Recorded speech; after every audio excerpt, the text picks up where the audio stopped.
Hello everyone, myself doctor Yogita Chandrakar, assistant professor, department of रोग निदान एवं विकृति विज्ञान। आज हम पढ़ेंगे ज्वर निदानम का आगे का सेशन।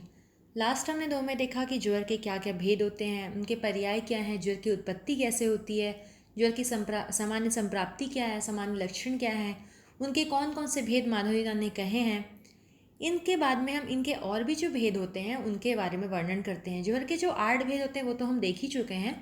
इसके बाद अन्य जो आचार्य हैं उन्होंने भी ज्वर के बहुत से भेद कहे, या फिर जो अन्य भेद होते हैं उसके रूप में चरक ने भी बहुत सारे अन्य भेदों का वर्णन किया। तो ये सारे भेद हम आज यहाँ पे देखेंगे। तो सबसे पहले हम देखते हैं आगंतुज ज्वर। तो आगंतुज ज्वर तो यहाँ पे जो ज्वर के 8वां भेद होता है उसी में आता है। तो आगंतुज ज्वर में कहा गया है अभिघात अभिचार चाराभ्याम अभिशाप अभिसंगतः। यहाँ पे लिख दिया गया है स्पष्ट अभिघात, अभिचार, अभिशाप और अभिसंग। तो ये 4 प्रकार के क्या होते हैं, आगंतुज ज्वर होते हैं। तो वो क्या हो रहे हैं, इनके दोष क्या हैं, बाहर के कारण है, इसलिए से क्या कह दिया गया, आगंतुज। तो इसके जो 4 भेद होते हैं उसमें हम पहला देखते हैं अभिघात। अभिघात से क्या मतलब है, कोई भी बाह्य अभिघात जो होते हैं, जैसे कि काष्ठ से लग जाना, पत्थर से लगना, शस्त्र आदि के आघात से लग जाना, या फिर जो हिंसक जीव जंतुओं के दंत नख आदि लग जाने के कारण। तो ये सारे जो होते हैं जिनसे कि हमको क्या होता है, बाहर से कोई घात हो रहा है, शरीर में कोई चोट लग रही है, घात हो रहा है, तो ऐसे इसके कारण जो ज्वर होता है उसे क्या कहा गया है, अभिघात। दूसरा है अभिचार। अभिचार मीन्स क्या होता है, हम जो व्यवहार करते हैं, जैसा हम लोगों के साथ रहते हैं, तो तंत्र हो गया, मंत्र हो गया आदि के प्रयोग से होने के कारण, मतलब आपके किसी व्यवहार के कारण, या फिर आपके प्रति कोई जो मतलब आप किसी का अपमान कर रहे हो, या फिर कोई गलत भावना रख रहे हो, या आपके लिए कोई गलत कर रहा है, तो उसके कारण, तो तंत्र मंत्र इनके कारण प्रयोग से होने वाला जो ज्वर होता है वो होता है अभिचार। अभिशाप। अभिशाप में क्या हो जाता है कि गुरु, ब्राह्मण, वृद्ध, सिद्ध व्यक्तियों का अगर हमने अपमान किया है तो उनके शाप से, आपने गलत किया, वो आपको जो शाप देते हैं, तो उस शाप के कारण उत्पन्न होने वाला ज्वर होता है अभिशाप। उसके बाद है अभिसंग। तो अभिसंग में क्या हो जाएगा कि काम, क्रोध, लोभ, मोह, शोक, जितने भी मानसिक भाव होते हैं हमारे, काम क्रोध से, लोभ से, लालच करने से, शोक से, मोह से, इनके संसर्ग से जो होता है, जो भूतोन्माद, अभिसंग मतलब यहाँ पे हम लिखते हैं भूत। अगर आयुर्वेद में भूत को देखें तो भूत का 2 अर्थ हो गया। एक तो हम देखते हैं कि इसमें क्या होता है कि जो हमारे मन होता है, जो हमारे विषय होती है, जो हमारे आत्मा होती है, जो हमारे मानसिक भाव होते हैं, उनमें मानसिक दोष के कारण हुए। दूसरा होता है भूत का मतलब जीवाणु संसर्गज। तो इसमें 2 चीज़ें होती है, अभिसंग में मानसिक दोष भी आएंगे, जीवाणु संसर्ग भी आएंगे। अभिशाप में गुरु आदि का हो गया। अभिचार में तंत्र मंत्र, गलत चीज़ें आपने पढ़ी, गलत उसकी विधा को अपनाया। अभिघात मतलब हो गया बाह्य आघात। तो ये जो क्या होते हैं, हमारे आगंतुज ज्वर होते हैं, ये कि 4 प्रकार के कहे गए हैं। इसमें देखते हैं कि आगंतुज ज्वरों में क्या होती है। प्रथम व्यथा तो होती है कि उसमें हमको ज्वर हो रहा है, मतलब व्यथित हो जाता है, वो डिस्कम्फर्ट फील करने लगता है। उसके बाद क्या होते हैं, दोष युक्त होते हैं। किसी भी आगंतुज कारण में पहले क्या होंगे, कोई भी लक्षण व्यथित होगा, उसके बाद क्या होता है, दोष दूषित होते हैं। परंतु जब वही क्या हो जाता है, आगंतुज के जगह पे नहीं ज्वर, दूसरा था जो वात पित्त कफ, उसमें क्या होता है, पहले दोष देन मन आता है। तो ये दोनों में डिफरेंस होता है। इसके बाद हम देखते हैं विषगंधज ज्वर। तो विषगंधज ज्वर में बोला गया है, एक और चीज़ है कि इसे अभिघात ज्वर में हम अगर उसके लक्षण देखेंगे तो अभिघात ज्वर के लक्षण होते हैं वेदना, शोथ, विवर्णता और ज्वर। क्योंकि बाहर से आघात लगा है तो वेदना भी होगी, शोथ हो जाएगा, है पूरी बॉडी सूज जाएगी, फूल जाएगी, उसमें विवर्णता, उसका कलर अलग दिखने लगेगा, और ज्वर होगा। अभिसंगत ज्वर में भूतोन्माद के लक्षण होंगे, उद्वेग आएगा, कभी भी हंसेगा, कभी भी रोएगा, मतलब कि उसका जो मन होता है वो कंट्रोल में नहीं रहेगा। अभिचार और अभिशापज में क्या होता है, मूर्छा होती है, तृष्णा होती है, ये सारी चीज़ें होती है। विषजन्य ज्वर में होती है स्याव आसिता। स्याव आसिता मतलब मुख जो होती है वो स्याव वर्ण का हो जाना, मतलब नील वर्ण का, श्याव वर्ण का हो जाना। अतिसार होना, भक्तरुचि खाने के प्रति अरुचि हो जाना, भक्तरुचि मतलब खाने के प्रति अरुचि। पिपासा उसे प्यास लगेगी। तोद सुई चुभने के समान पीड़ा, तोद मतलब होता है सुई चुभने के समान पीड़ा। पिपासा तृष्णा, अरुचि आपको पता है। श्यावास्था मतलब मुख का वर्ण नील, नील या स्याव। एक होता है अतिसार। तो ये लक्षण हमको मिलते हैं विषगंधज ज्वर में। इसके बाद है औषधि गंधज ज्वर। औषधि गंधज में मूर्छा, सिरोरुख सिरों में वेदना, वमथु वमन और छव मतलब यहाँ पे छींक आना, छव मतलब छींक आना। तो क्या क्या मिला इसमें? मूर्छा, सिर में वेदना, वमन और छींक। उसके बाद है कामज ज्वर। कामज ज्वर में चित्त विभ्रंश, मतलब कि उसके मन में क्या होता है? चित्त विभ्रंश मतलब हम क्या बोलेंगे कि चित्त को किसी का ज्ञान नहीं होना। चित्त का दुष्ट होने के कारण क्या होगा? ज्ञान नहीं होना। उसके बाद तंद्रा, आलस्य, अभोजनम भोजन करने की इच्छा नहीं होना, हृदय में वेदना होना और च आस्य गात्रम परिशुष्टि, इसमें क्या हो रहा है? शरीर का सूखना, गात्र का सूखना। तो क्या हुआ इसमें? चित्त विभ्रंश, चित्त का दुष्ट हो जाना, ज्ञान नहीं हो पाना, भ्रम में होना। तंद्रा, आलस्य, भोजन की अनिच्छा होना, हृदय प्रदेश में वेदना होना और आस्य में और गात्र, आस्य मतलब होता है मुख और गात्र मतलब शरीर। तो ये दोनों का क्या हो जाना? सूख जाना, परिशुष्यति। ये होता है कामज ज्वर। इसके बाद है भयज ज्वर। भयज ज्वर में देखते हैं तो जो भयज ज्वर होगा वो क्या होगा? प्रलाप मेनली। तो भयज ज्वर और शोकज ज्वर यहाँ पे दोनों के लिए बोला गया है, भयज ज्वर और शोकज ज्वर। तो इसमें होता है मेनली प्रलाप और वेपथु मतलब कि कंपन होने लगना, कोप होना। तो ये क्या हो गया? भयज और शोकज ज्वर का। अभिचारज, अभिशाप, मोह तृष्णा, भूता अभिशंग द्वेगो, हृदयास्रोध कंपनम। अभिचारज में, अभिशाप में क्या होता है? मेनली मोह होगा और तृष्णा होगी। और भूताभिशंग जो होता है उसमें उद्वेग होने लगेगा। कोई भी वेग मतलब जो हमारी वेग होते हैं, जो जैसे कि रो रहे हैं, हंस रहे हैं, जो भी हम चीज़ें फील कर रहे हैं, ये सारे वेग क्या होते हैं? उद्वेग हो जाते हैं, बढ़ते घटते रहते हैं। और क्या होगा यहाँ पे? रोदन, कभी भी हंसेगा कभी भी रोएगा और कंपन करेगा, कांपने लगेगा। तो ये होता है यहाँ पे इसके सामान्य लक्षण है। क्या क्या? भय जो शोकज मेनली प्रलाप होगा और कंपन होगा। अभिचार और अभिशाप में मोह और तृष्णा होगी। भूताभिसंग में रोदन और कंपन होता है। तो ये लक्षण हमको किसमें? भय जो शोकज ज्वर और साथ में अभिचार अभिशाप में देखने को मिलते हैं। इसके बाद देखते हैं आगुंतुक ज्वर में दोष अनुबंध प्रदर्शनम। तो इसमें क्या बोला है? काम, शोक और भय।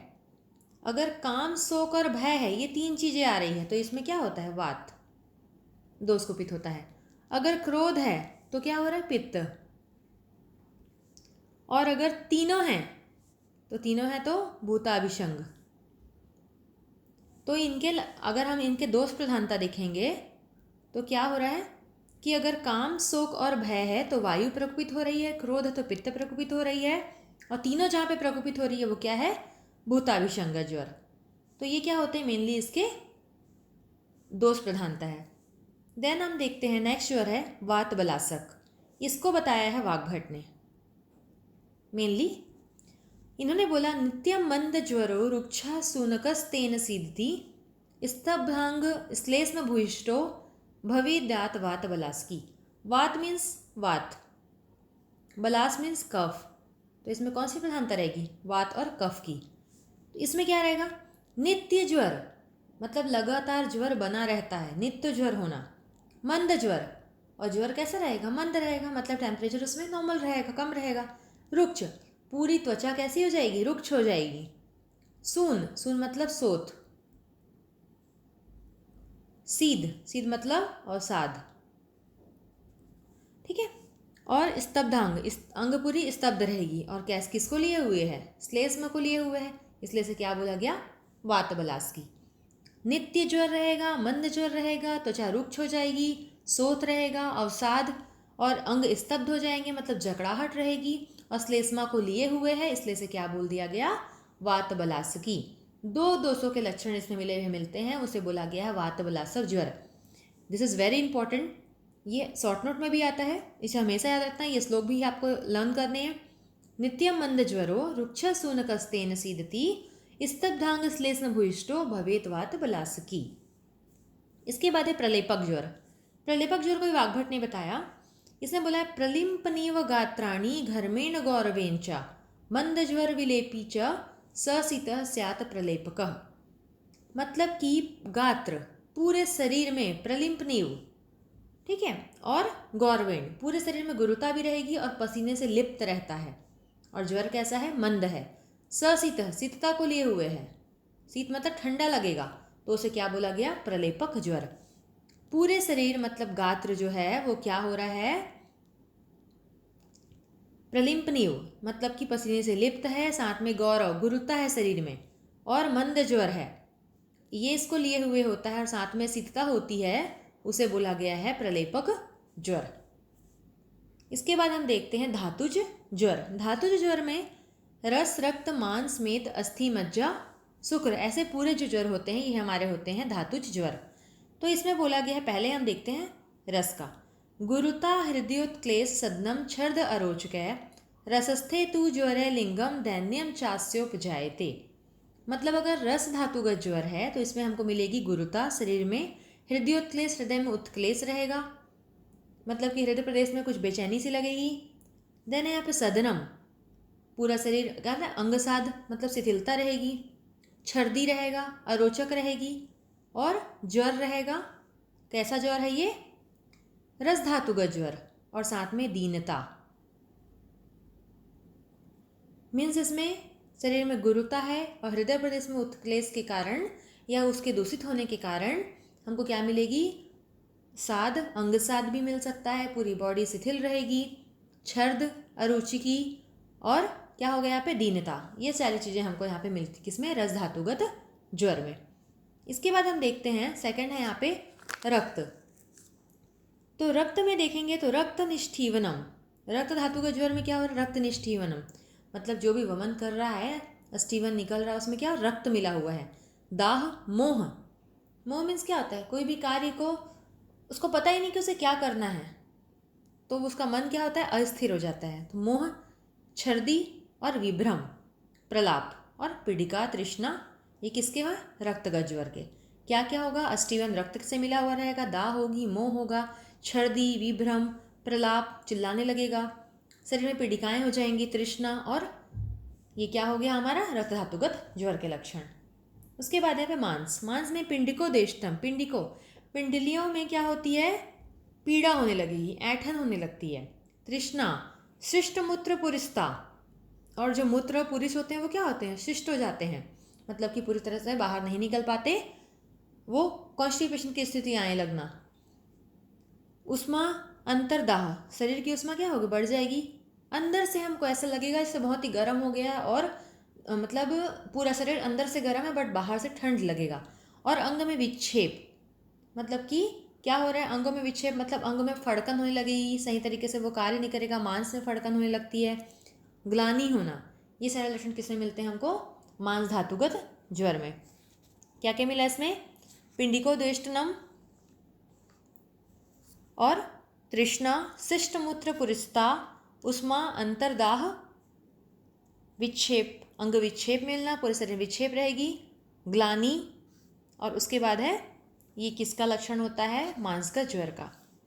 उसके बाद है यहाँ पे मांस के बाद आएगा मेद। तो मेद में हम देखते हैं तो इसमें है भृशम, स्वेदस, तृषा, मूर्छा, प्रलापस, छर्दी रेवच, दौर्गंध्या, अरोचको, ग्लानिर्मेदस्तो च असहिष्णुता। इसमें क्या बोला है? भृशम, स्वेदस, तृषा, ठीक है, स्वेद रहेगा, पूरे शरीर में क्या होगा? पसीना आएगा, तृष्णा रहेगी, मूर्छा रहेगा, प्रलाप और छर्दी, पूरे शरीर में दुर्गंध रहेगी, अरुचि और ग्लानि, और असहिष्णुता मतलब किसी भी चीज़ के प्रति क्या हो जाएगी? शब्द आदि हो गया, कुछ बोल रहा है, मतलब जो आपकी ज्ञानेंद्रियाँ होती है उसके लिए असहिष्णुता।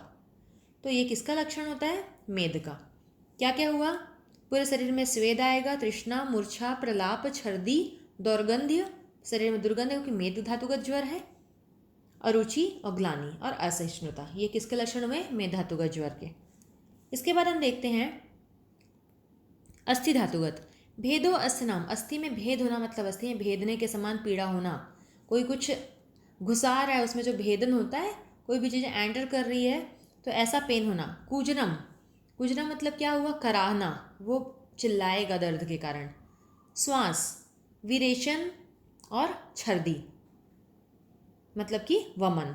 विक्षेपणम च गात्राणाम, गात्राणाम एतद अस्थिगते ज्वरे, और क्या हो रहा है, अंगों का विक्षेपण मतलब अंगों को इधर उधर फेंकेगा, इधर उधर फेंकेगा, फड़काएगा, क्योंकि वो बहुत ही बेचैन है तो हाथ पैर इधर उधर मारेगा ऐसे। तो ये क्या हो रहा है, यहाँ पे अस्थि भेद हो रहा है, पीड़ा हो रही है, तो कूजन भी हो रहा है, श्वास, विरेचन, वमन और गात्राणाम विक्षेपणम, ये होता है अस्थिगत ज्वर का। देन देखते हैं मज्जागत। मज्जागत में पहला तम, तम मतलब आंखों के सामने अंधेरा छा जाना। हिक्का, श्वास, हिचकी आएगी, कास, खांसी रहेगी। सैत्यम, पूरे शरीर में सित्ता रहेगी। वमन, अंतर्दाह, शरीर के अंदर क्या रहती है, दाह होगा। महाश्वास, यहाँ पे था श्वास, यहाँ पे आ गया महाश्वास। मर्मच्छेद, मर्म को भी छेदने वाला, ये होता है मज्जागत। तो ये अस्थिगत और मज्जागत में हम देखते हैं कि इसमें तम का प्रवेश हो रहा है, श्वास हो रही है, कूजन हो रहा है, अंतर्दाह हो रही है, मर्म को छेद रही है, तो ये दोनों क्या होती हैं, कृच्छ्राद्य। परंतु जो रस, रक्त, मांस, मेद होती है वो क्या होती है, साध्य।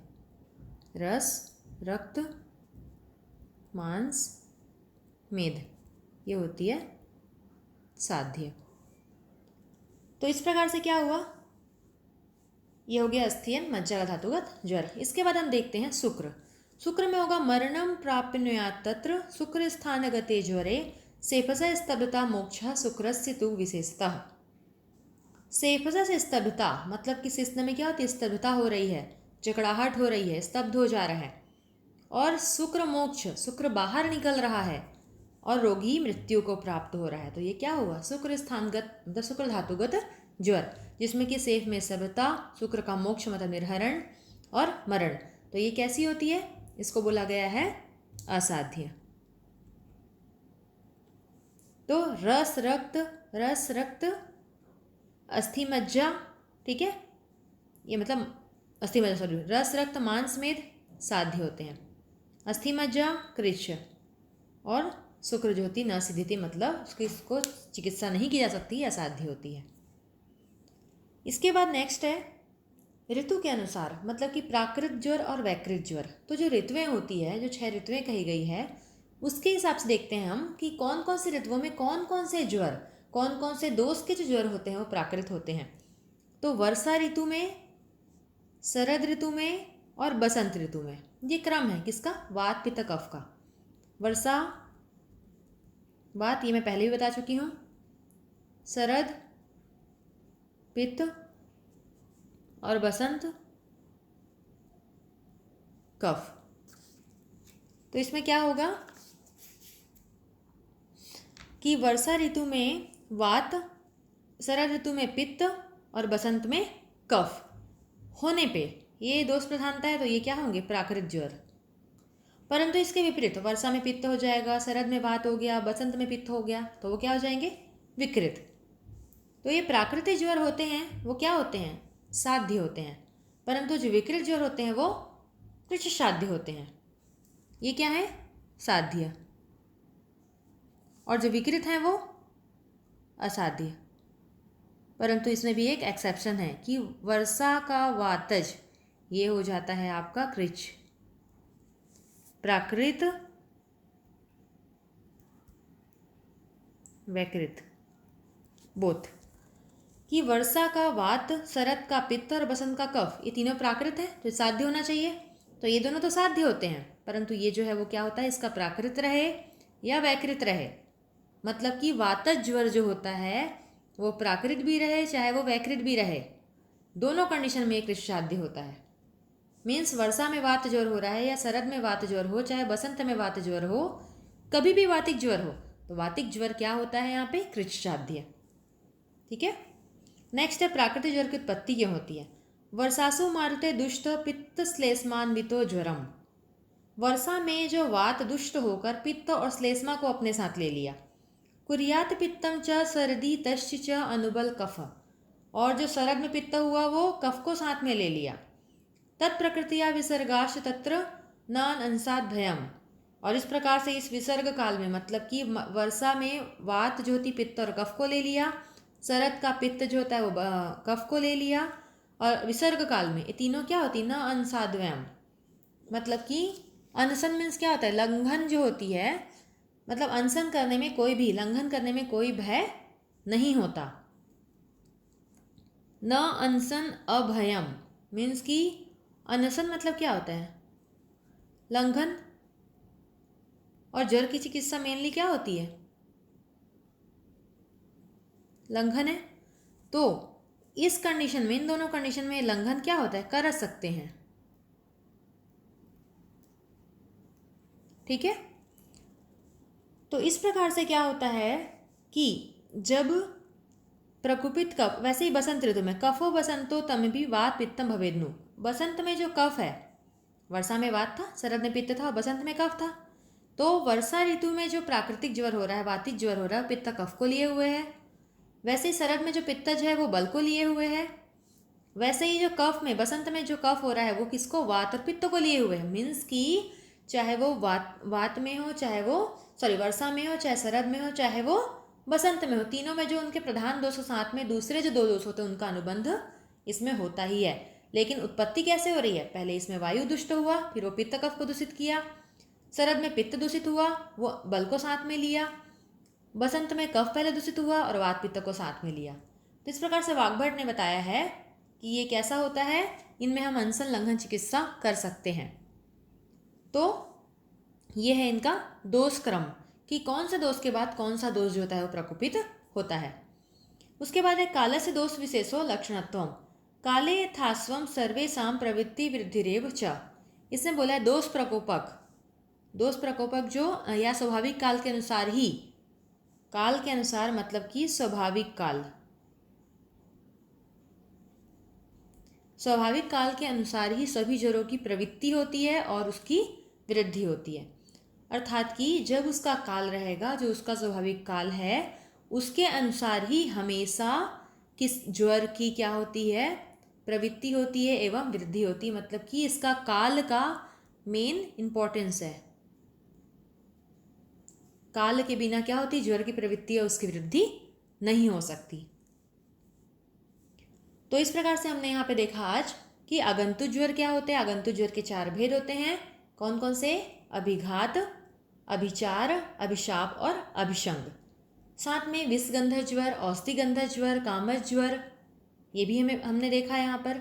उसके बाद हमने देखा कि धातुगत ज्वर की जो सप्तधातुएं होती हैं उनके ज्वर, रस, रक्त, मांस, मेद, अस्थि, मज्जा, शुक्र, जिसमें कि रस, रक्त, मांस और मेद क्या होते हैं, साध्य होते हैं, अस्थि मज्जा कृष्णाध्य होते हैं और शुक्र जो होता है वो असाध्य होता है। उसके बाद हमने देखा प्राकृत ज्वर एवं वैकृत ज्वर की ऋतुओं के अनुसार से जो ज्वर होते हैं वो कौन कौन से होते हैं, और उनको अगर अपने ही ऋतुओं में वो दोष प्रभावित हो रहे हैं तो प्राकृत, लेकिन दूसरे दोषों को ले रहे हैं तो विकृत। परंतु वात जो होता है वो प्राकृत में हो चाहे वैकृत में हो, दोनों अवस्थाओं में कृष्णाध्य होता है। लेकिन अन्य जो प्राकृत ज्वर होते हैं वो साध्य होते हैं और वैकृत जो होता है वो कृष्णसाध्य होता है।